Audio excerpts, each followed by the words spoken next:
Hello everyone, welcome back to my channel. I hope आप सब लोग अच्छे होंगे। आज की इस वीडियो में हम यूपीएससी की बेस्ट स्ट्रेटजी, बेस्ट बुक और टाइम टेबल के बारे में बात करेंगे। कैसे हम 4 मंथ्स में अपनी तैयारी कर सकते हैं।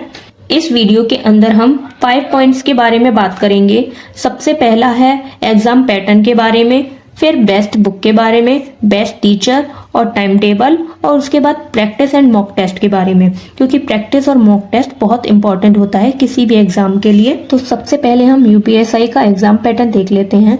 इसमें 4 सब्जेक्ट होते हैं। पहला होता है सामान्य हिंदी, जिसमें 40 क्वेश्चन होते हैं 100 मार्क्स के।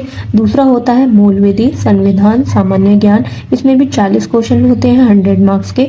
तीसरा होता है संख्यात्मक एवं मानसिक योग्यता परीक्षा, जिसका मतलब है मैथ, इसमें होते हैं 40 क्वेश्चन 100 मार्क्स के। चौथा है मानसिक अभिरुचि बुद्धिलब्धि परीक्षा, तार्किक परीक्षा, जिसका अर्थ है रीजनिंग, इसमें भी 40 क्वेश्चन होते हैं 100 मार्क्स के। टोटल इसमें होते हैं 160 क्वेश्चन 400 मार्क्स के। इसमें आपको टाइम मिलता है 2 घंटे का, और इसमें हर एक आंसर के लिए 2.5 मार्क्स मिलते हैं। इसमें आपकी कोई भी नेगेटिव मार्किंग नहीं होती है। तो ये था यूपीएससी का एग्जाम पैटर्न। सबसे पहले हम बात करते हैं हिंदी की बुक की। तो यूपीएससी के एग्जाम में 25% पार्ट हिंदी का है, जिसमें 40 क्वेश्चन आते हैं। अगर आप हिंदी के सिलेबस को अच्छे से कवर कर लेते हो तो आप कम से कम 40 में से 35 क्वेश्चंस कर सकते हो, जो एक बेस्ट स्कोर होगा हिंदी के लिए। हिंदी के लिए आप इन दोनों बुक में से किसी एक बुक को फॉलो कर सकते हो। या तो आप आदित्य प्रकाशन की बुक ले सकते हो, या फिर आप राजपाल यादव की यूनिवर्सल बुक को फॉलो कर सकते हो। अगर आप लोगों के पास इनमें से कोई भी एक बुक है तो आपको बुक लिखने की कोई ज़रूरत नहीं है, आप उसी से पढ़िए जो भी आपके पास बुक है। अगर आपके पास कोई भी बुक नहीं है और अगर आपको बुक लेनी है तो आप राजपाल यादव की बुक लेना, न्यू वाली, ये वाला 5th एडिशन वाला। जीके जीएस की बात करें तो यूपीएससी के एग्जाम में पॉलिटी और मूल विधि का वेटेज बहुत ज़्यादा होता है। पॉलिटी में आपके 14 से 16 क्वेश्चन आते हैं। तो आप सबसे पहले इन दोनों सब्जेक्ट को कंप्लीट कर लो, पॉलिटी और मूल विधि को। उसके बाद जीके के और सब्जेक्ट को कंप्लीट करना है।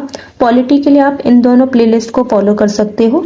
इनमें से कोई भी एक प्लेलिस्ट जो आपको समझ में आए, जिससे उसको आप फॉलो कर सकते हो। पहली है खान सर की और दूसरी है मुदित जीएस स्टडी की। आप पढ़कर देख लेना, दोनों में से जिसका भी अच्छा लगे आप उसको फॉलो करना। फिर उसकी आप क्लासेस लेना डेली और नोट्स बनाना।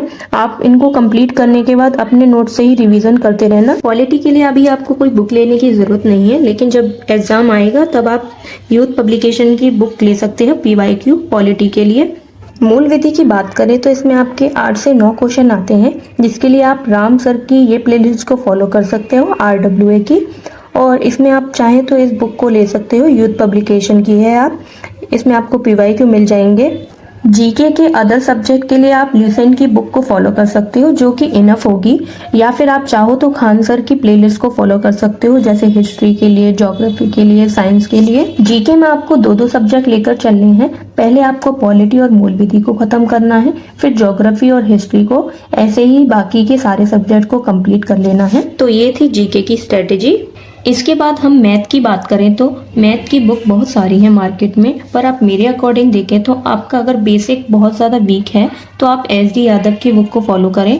अगर आपका बेसिक स्ट्रॉन्ग है तो आप PYQ सॉल्व करते रहें, बस वही काफ़ी होगा आपके लिए अगर आपकी मैथ स्ट्रॉन्ग है तो। अगर मैथ आपकी वीक है तो सबसे पहले आप किसी टीचर को फॉलो करें, उससे आपका बेसिक क्लियर करें।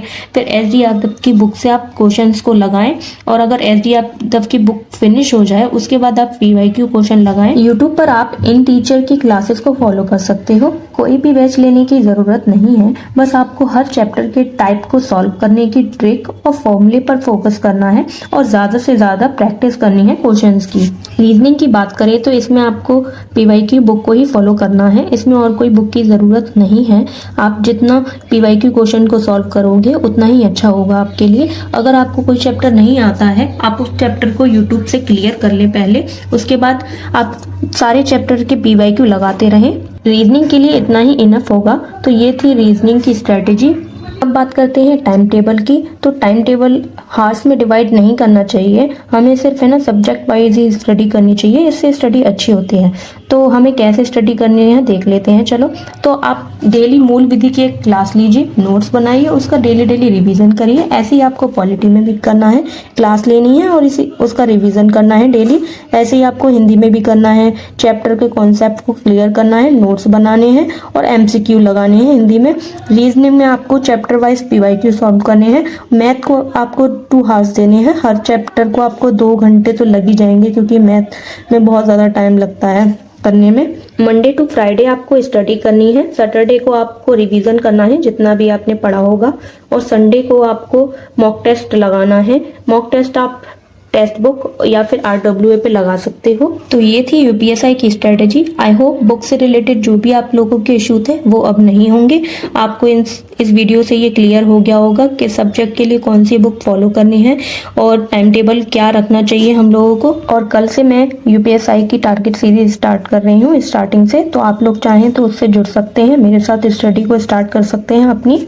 और अगर आप लोगों को मेरी ये वीडियो अच्छी लगी है, हेल्पफुल लगी हो, तो आप प्लीज़ लाइक शेयर सब्सक्राइब करना ना भूलें। मिलते हैं नेक्स्ट वीडियो में, तब तक के लिए जय हिंद।